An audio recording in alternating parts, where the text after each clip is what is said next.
Welcome. You're listening to the IT OT Insider podcast. I'm your host, David. Subscribe to get the latest insights shaping the world of Industry 4.0 and smart manufacturing. Today, I'm joined by Mike Nager. Mike is a passionate smart manufacturing advocate. He has been to hundreds of production locations, and I'm already looking forward to some interesting stories about those visits. He's a business development executive at Festo Didactic, and Festo Didactic is part of the global Festo group, and they are an equipment and solution provider for technical education, and that's I think really important nowadays. Next to this role, he is the vice president marketing and sales at Industrial Insights, and they're a boutique publishing and consulting firm with a focus on smart manufacturing and Industry 4.0. So that's a perfect fit with this podcast. And finally, Mike has published several very cool books, including a children's book titled All About Smart Manufacturing, with some very nice and fun illustrations. And for the bigger ones amongst us, his Smart Students Guide. So lots of things to talk about. Mike, thank you for joining me. David, thank you very much for the invitation. I appreciate getting the word out about smart manufacturing. As you mentioned in your introduction, it's something that I've been focused on for about 10 years now. And what I find is that there's never a shortage of people that have an interest in it or people that should have an interest in it. So I take every opportunity to be able to talk to folks from around the world, because it definitely is a worldwide interest right now. Absolutely. For sure. And growing, I think growing day by day. Hey, can you, as a starter, can you walk me through your interesting career? Yeah. So I am an electrical engineer by education, and throughout my career, which is over 20 years now, I work for manufacturers of industrial controls. Mm-hmm. So I've spent my career at manufacturing entities, but the products that these companies that I work for made are components that go into every other manufacturing industry. Yeah. So you can think of them as widgets or components or small items that make up the control system to control the processes of manufacturing operations. So it's kind of a unique spot in the field, because the positions that I held were customer-facing, service, applications, marketing, sales, product marketing, and development. So it required a lot of interaction with the end user of these particular products. So, after you do it for about 20 years and you start calculating in your mind, it's like, oh, okay, I've been to a lot of different automotive plants and in addition, chemical plants and pharmaceuticals, toy production, battery, some of the utilities, trains and electric utilities and water utilities kind of fall into that mix too. They're kind of closely related in applications. You start to realize, that's kind of special. Not a lot of people in the general public, at least, have been in hundreds and hundreds of different plants, seeing how things are manufactured and the scale and precision of which they're being manufactured. Mm-hmm. We'll get into it, but that's part of my mission, is to provide a window into the world of manufacturing so that the general public and folks that don't have direct experience in it understand it a little bit better. Yeah. Okay, maybe dangerous question, but were there like certain industries you thought like, wow, this is something I like those more, or this is things I've beforehand I would never expected this to happen, or yeah, definitely. You think of the things that you don't like come to the top of the mind. So the first time you go to a pulp and paper plant, for example, you don't realize kind of the odor and the smells that are present in processing wood pulp into paper. Yes. I also went to places that were making things like car tires, some of the big manufacturers of tires. And you quickly learn that you don't want to wear any clothing that you wish to to preserve because they use carbon black. Think of the Yeah. charcoal that you might use in a grill outside, but super, super, super fine. And a little drop of that gets, and when you try to clean it up, it just smears. So then, like if you got a little bit on your pants or even on the table, you try to wipe it up, it just smears, and then you Oh, get it wow. something else, and then you just can't get it clean. I'm like, oh my gosh. You have to give hats off to the people that are working in these types of environments. Yeah. Yeah. And then also the folks working in semiconductor and in the pharmaceutical industry that have to suit up in the big bunny suits, the PPE, the personal protective suits. It takes a half an hour to get into it. It's kind of hot. It's clumsy. You're wearing the goggles, so you have limited vision. So those are the kinds of things that really stick in your mind. That from a little bit of a negative standpoint, but then also it gives you a better appreciation for. Oh yeah. Oh, absolutely, absolutely. I also visited a fertilizers plant once in my plain clothes, and then afterwards I I didn't do the plain clothes any longer. And one thing I also still remember is, and that this is maybe also a bit about training, is one of the things I always wanted to. Well, I've never been an operator, but I also wanted to understand what it took to operate, in my case, in a chemical environment. So at a certain point in time, I followed this training on how to access a closed environment with hazardous chemicals. So that means that you really have to do this very thick rubber suits on with air and those things. I followed that training on one of the hottest days of the year. Gave me a very good understanding what it takes to enter a closed environment. Yeah. And that safety is so important. When we look at any manufacturing operation or any sort of utility operation, that reminds me, many, many years ago, I was doing some work with New York Transit company. So we had to go down into the subway. Yeah. And before you do that, when you're back behind the scenes in the subway, you have to take safety training course. Yeah. And part of it is there's these little cutouts on the track. So when the subway comes, there's a signal, and then you have to kind of fit yourself in this little indentation and let the train go by. So even something simple like that, okay, so that means that you always need to be aware of the nearest place to go to when you're down there. Yeah, most definitely. Similar to the chemical and petrochemical plants. Visitors typically have to go through the half an hour video on safety. If this alarm goes off and you're outside, you look for the flag that shows the direction of the wind, and run in that direction, and not the other way, and as fast as you can. Yeah. It's I'm now 3 years out, but I still have a lot of those reflexes still remain. So and then at a certain point in time, so that's a very interesting career. And then at a certain point in time, Mike, you decide, I'm going to write a children's book.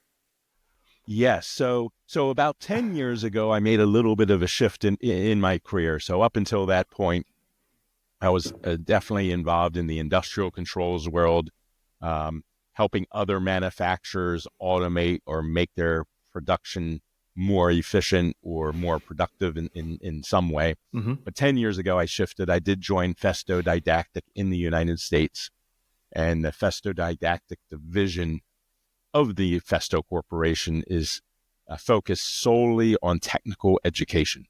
So our customer base is not is typically not other manufacturers or people involved in production, but the educators that are teaching the folks the skills that are needed to be inside that production environment.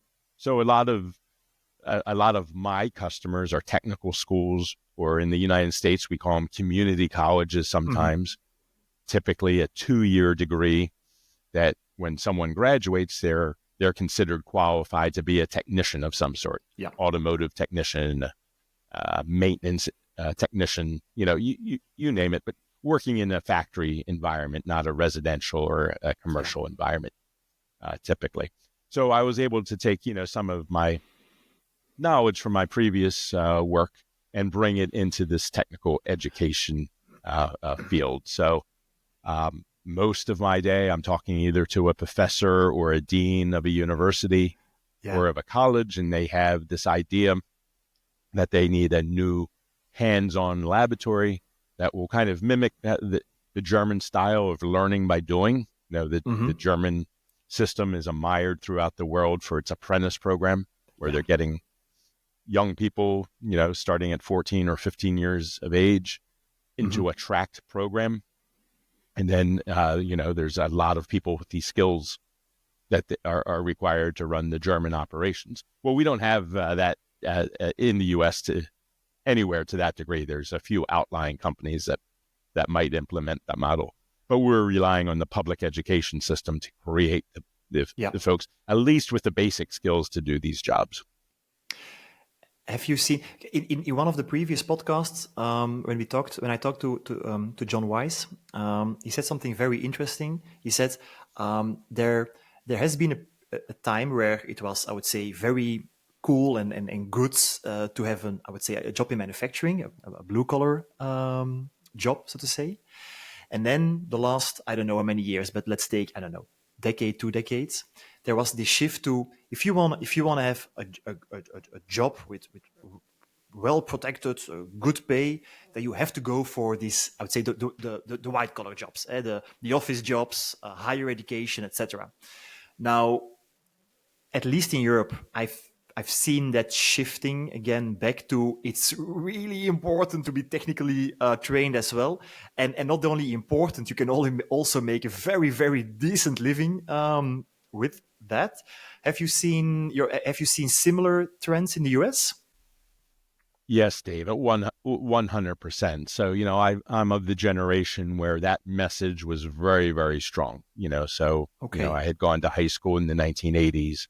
Finished college by 1990-ish, something of that nature, and that message was super strong. And why was it strong? Well, right around that time, the world economic model shifted to one of globalization, right? So there was a lot of thought and a lot of power in the political realm that allowed this globalization to start occurring right around then. And what did you see? You saw that all these towns in the Midwest of the United States started to be called the Rust Belt. And the Rust Belt meant that these factories were just shutting down and production and jobs were being shifted overseas to some place, and that could be as close as Canada or Mexico, which are our only bordering countries, or it could be in Southeast Asia or eventually China. Back then, China was not what China is today. I always use an example of saying, well, yes, this is a case study and shows just how important manufacturing is, because it's one of the few force multipliers in our economy. Something that's a prime driver of wealth creation is manufacturing. There's not too many other industries that can claim that. The other industries take the wealth that's already created and shift it and mold it and do something else with it. But we got creating stuff. So that message trickling down to people of my generation and everyone since was, yes, you need a 4-year degree, which is kind of a certification when you think about it. And you don't want any of those jobs because, first of all, they're dark and they're dangerous and they're dirty. And second of all, they might not even be here because we're going to ship them all overseas, and the name of the game is where is the lowest cost per unit production. So and that was that's what drove the global economy for 30 plus years now. It's okay, we're going to make all these widgets and we want to make the lowest cost widget possible, and if that happens to be just halfway around the world, well that's okay. We'll build a whole this is right around the time when logistics and supply chain management terminology started to come out, and people are like, supply chain management, what's that? oh, well, we have to create these huge boats and cargo vessels to be able to produce things from one end of the country and move it over Yeah. to the place where it's going to be utilized. So sometimes in my seminars, I joke, if there are UFOs and aliens from other planets with a big telescope looking at Earth and seeing how we're producing things. And they're like, okay, this guy in New Jersey in the United States is using this little widget, but it came from 8,000 miles away. It seems crazy. Yes, yes. Why did they just make it, across the street? So, sorry for the long-winded answer, but yeah, we felt that pressure very, very much. But as of the last few years, 5 years, the tide has turned. The laws of supply and demand take place also in the labor market.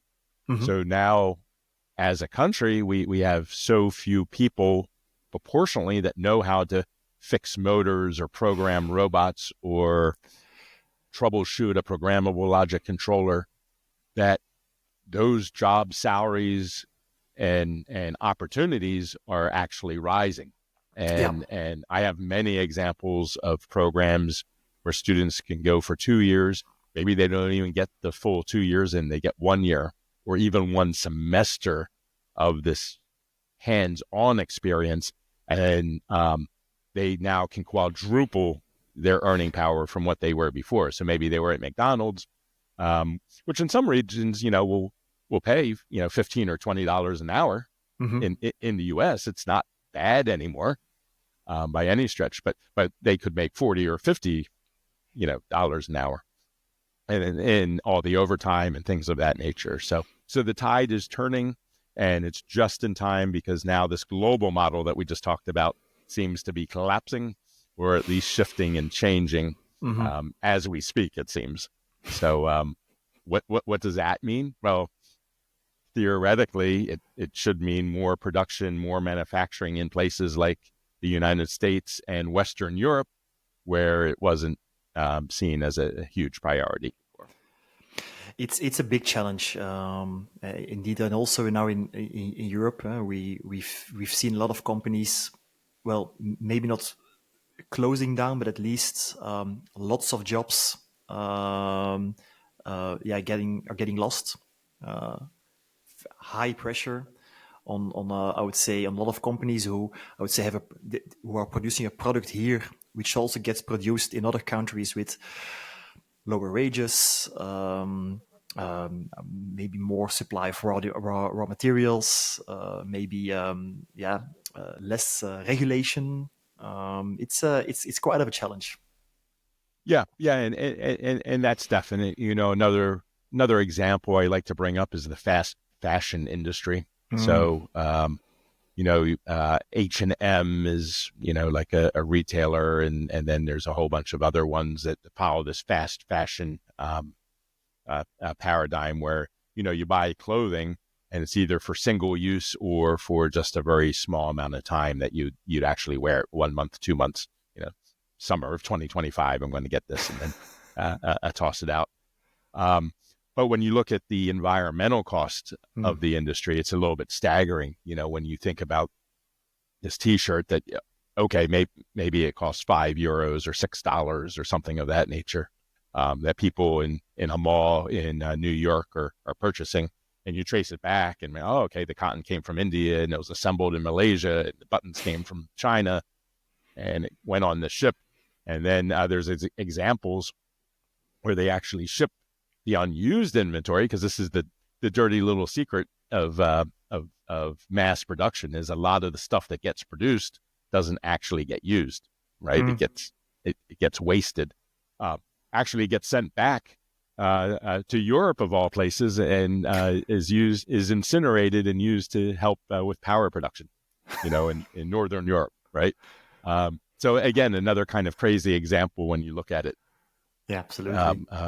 From the thing. So there's a lot of opportunities to make things better on a global scale. It just takes our collective mindset to start shifting away from the per unit cost of something and look at the total cost of ownership, and then the total cost like in society and for the environment of this stuff. Yeah, and so when I was going through your children's book, I saw you talk about robots, and you talk about apps, and all these. I would say, yeah, I think words a child should know about. But what I found most interesting was it's mainly about people. It always Yes. comes down to people. Yes. Yes. So with my experience in automation, that I've had, ever since I started working, I've heard about the lights out factory, right? So, Yeah. we're heading towards the lights out factory. And what does that mean? Okay, it means there's not going to be any people, right? We just press a button. We don't need any lights because the machine don't need lights. And every day we can just come and we can reap the Mm-hmm. harvest of the machines. And I've literally been hearing that for like 30 years. And it always seems like it's 5 to 10 years out. And, lights out factory is 10 years away and always will be, in my opinion. So it's like my dad used to say. He was a big, we used to have a series of magazines here in the U.S. called Popular Science and Popular Mechanics. And Mm-hmm. what it would do is it would take, kind of complex things in the mechanical world and provide it to the general public so that you could read about the latest in smart cars or smart highways. And in the 1950s, there was always this concept of, the cars that would be able to be turned into an airplane and you'd just be able to fly. Yes. And, you would get the magazine in 1960 and read it. And in 1990, you'd get the same magazine and it would still be talking about the smart roads and driverless. So kind of reminds me of that. So people are so important, and they're always going to be super important at least for the next coming decades. I'm sure. But the manufacturing environment is such that the skills are changing very, very rapidly. Mm-hmm. So even an operator in a plant whose job it previously was just to make sure the machine is running and maybe to feed the machine with raw products and take finished products out. Even that position is changing, where you have to, those folks have to develop more of a production mindset. Like, my job's not tending the machine, it's making sure 100 components are produced in my shift. And Yeah. being able to understand, like, oh, if this continues, I'm not going to produce 100 units during my shift.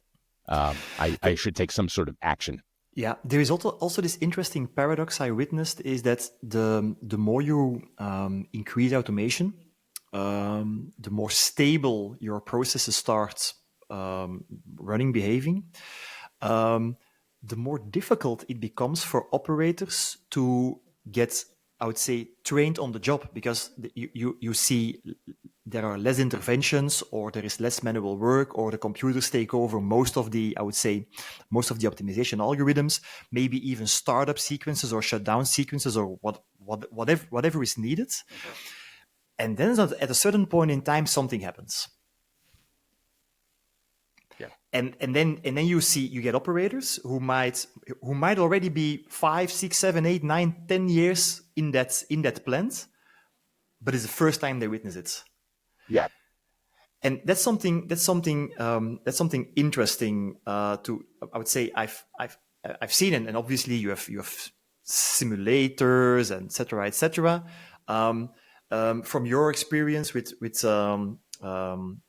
your educational role and your educational solutions, have you witnessed similar challenges?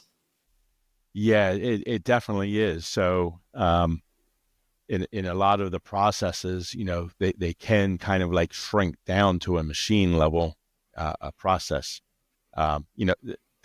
Think of your office copier, for example, and all the functions that it can do.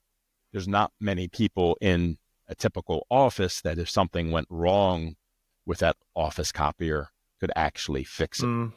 Okay. So you see a lot of that in various industries where the vendor human support is super critical. So it might be, the vendor, the supplier of those machines actually has service personnel located at the end user, right? Because there's no expectation that the end user has the ability or the inclination to have someone on staff provide that type of service. So that business model is changing. So, okay, you might show up at that chemical plant or that semiconductor plant every day, but you're not working for the end user. You're not working for Motorola or Intel. You're working for the supplier of, one of these pieces of equipment. So, it's a different model than what most people kind of think of, but I can only think that type of situation is going to increase over time as the single, type of machine takes over this specific part of a process. Yeah, absolutely, absolutely, and there is also still, at least what I see, is there is also still an enormous spread in the level of automation between manufacturers, and you still have the ones who really have to still take, I would say, the first steps, where they might already have some PLCs, but that's about it. And on the other side of the spectrum, you have this fully integrated, fully automated plants. Do you have any maybe examples to share, companies you visited which were on either end of that spectrum? Yeah. So David, as you mentioned, I've seen every iteration possible, of that scenario. So most manufacturers are not large international companies that people know. They're companies that have anywhere from 25 to 200 people working in them, making a very specific type of product. That's the majority of employment is in companies like those, not the huge Boeings and GEs and Siemens and companies like that.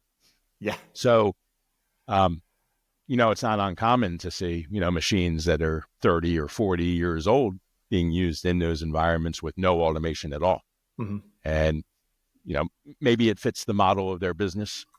One thing that techie people are kind of guilty of is sometimes they like to throw solutions to problems that don't exist. So in a lot of cases, it's okay to have a manual process. It doesn't have to be automated. But what's kind of interesting, and I think this is the area that you're highly involved in, David, is this IT OT convergence, because two things are happening. One is the cost of all this stuff has plummeted in real value, dollar value. So, you think of all the sensors that 30 years ago were only used by military operations and cost thousands of dollars, are literally pennies or dollars now, and are being incorporated into devices not only that manufacturers could use, but people can use in their house. So you think of the explosion of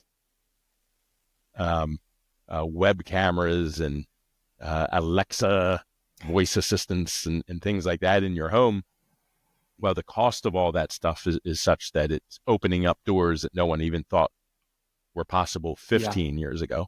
At the same time, people are kind of following that Steve Jobs Apple model. Like, if people are going to use it, we got to make it simple. It's got to be plug and play, right? For sure. And the reduction of complexity in installing and using a device, which is plug and play, and the low cost of it is providing great opportunities for all those places that didn't think automation was for them.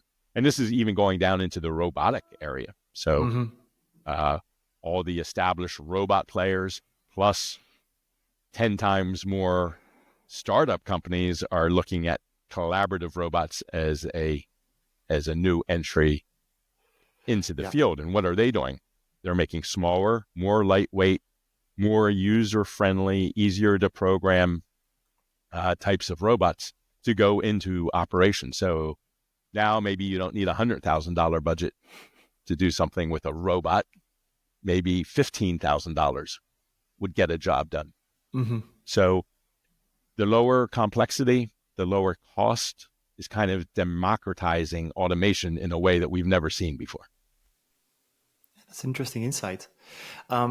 in your in your students' guides, there was one thing which also triggered me, and it's obviously closely related to what we've been discussing. Is that you identified two important reasons to keep manufacturing local. The one being national defense, the other one being wealth creation and distribution. And that actually triggered me because I personally I didn't consider the national defense point of view. Could you just elaborate a bit more on these? I would say these two these two reasons, or these two dynamics.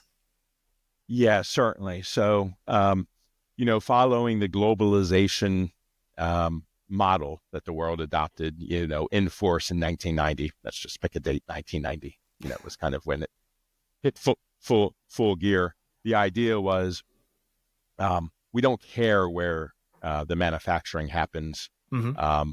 We'll just buy the finished product, right? So, Yeah. it was definitely seen like the future is going to be a service-based economy and a knowledge-based economy, and the little widgets that go around weren't that important. But it probably wasn't too long after that when the U.S. Department of Defense started to look at the supply chain. Well, maybe a decade or two happened. I looked at the supply chain and then found out that in order to make the equipment that's needed for the U.S. Defense Department, which is a little kind of big, there was no domestic supply, and it just wasn't of the component that was needed. It was all of the precursors. So I know you've worked in the chemical field for a long time, and when you make a specific plastic or some sort of compound, there's all these precursor chemicals that you need. Well, the same in any other manufacturing. There's all these subcomponents. And if you start looking 1 level, 2 levels, 6, 7, 8 levels down of the precursors, there was no domestic supply for any of that. And that actually created a national security risk in the terms. So the Department of Defense actually started creating what we call manufacturing institutes, kind of modeled after the, I'm going to butcher the name. I think it's the Fraunhofer Institutes in Germany. Right? Possibly, I don't know. Try to edit that out if it's wrong. No, it's fine. It's fine. So these are a public, private lab where you try to develop things. So long story short, there's now 17 of these manufacturing institutes across the United States that are responsible for niche areas of technology, but to bring the complete supply chain back either to the U.S. or back to the U.S. plus politically aligned countries. Oh, interesting. So, the Clean Energy Smart Manufacturing Innovation Institute is looking at how can we reduce the energy need for manufacturing so that these small manufacturers can produce things more economically. There's one on thin films. There's one on bioengineering. There's one, there's 17 of them. Okay. Yeah. So that was started and is kind of a growing field. And then that's all for Department of Defense, national security concerns. And the final point of that is, President Biden announced the CHIPS Act in the U.S., which is meant to bring the production of semiconductor chips back to the U.S. in a greater number. So, and that's billions and billions and billions and billions of dollars earmarked. Oh, wow. To help companies locate the production facilities, not just the R&D facilities, the production facilities on U.S. soil. So that was the first point in that book. And then the second one is, manufacturing does create wealth from scratch. You're taking things and you're creating value where it did not exist before. And it's unique also in that the number of people in this process that have to contribute to that is a much larger percentage than in other fields. So when you're creating something at scale, you have to hire a lot of technicians, a lot of engineers, a lot of finance and procurement people. And that wealth creation trickles into the communities. Mm-hmm. And you can go to any of these towns across the United States, and you can see, maybe there was one big steel mill in the Yeah. town, and then all the supporting companies were around it. And I think, if you point to China and how fast they were able to increase their economy over the last 30 years, almost all of that was due to manufacturing. They did some parlays into real estate and had their issues like we did, um, and military spending, of course. But the Mm-hmm. vast majority, that I think everyone agrees, is manufacturing really lifted the country from kind of a desperate situation to a worldwide contender now. Absolutely, So, absolutely. So the proof is kind of in that. So yeah, the manufacturing and the location in the manufacturing, super important for those two reasons. Wow, this has been very, very interesting. So, do you have any plans for educational plans for the future, for the years to come? Things you still things you still wanna do? You wanna talk about? You wanna see Yeah, changed? yeah. I mean, in my position, because I'm working with educators every day, I'm in a pretty nice position to hear about where they're Mm-hmm. thinking. So at the university level, I've worked with several people that are definitely pushing the technology, the IT OT convergence that you're familiar with, um, in the manufacturing realm. So it's pretty exciting to see how they're looking at big data analysis. Mm-hmm. We've done some significant work with augmented reality and how that applies into producing better manufacturing, environments. So I'm pretty happy where I am. It's you get to hear all these things that probably in a few years will become more mainstream, and gives me a good seat to see it. And with the books, I'm just trying to expose people. A lot of Mm-hmm. manufacturing is not visible, literally not visible to the general public. It's not Yeah. on Main Street. It's tucked into an industrial park. Maybe when you're on the highway, the Autobahn or something, you look over and you see this building with no windows, and Yeah. maybe you think, oh, I wonder what's going on in there, but you probably don't.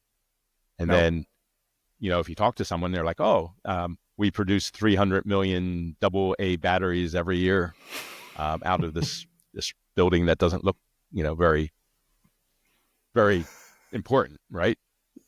So with my books, I'm trying to create a virtual window into these manufacturing operations. And the first one was for high school students, but then I realized I'm preaching to the choir. Anyone that picked up this book at the high school level had already self-selected themselves into this field. So that's where the idea for the children's book came. It's Yeah. like, okay, how can we hit 8-year-olds and get them starting to think that, maybe this is something that I should consider for early on, and trying to fill that pipeline and fix the awareness gap. The awareness gap is people not being aware of manufacturing or aware of careers inside of manufacturing because of everything that we just talked about, But David. this is really cool. So my daughter is 8. So that's like your target audience. Yeah. My son is 6. So Okay.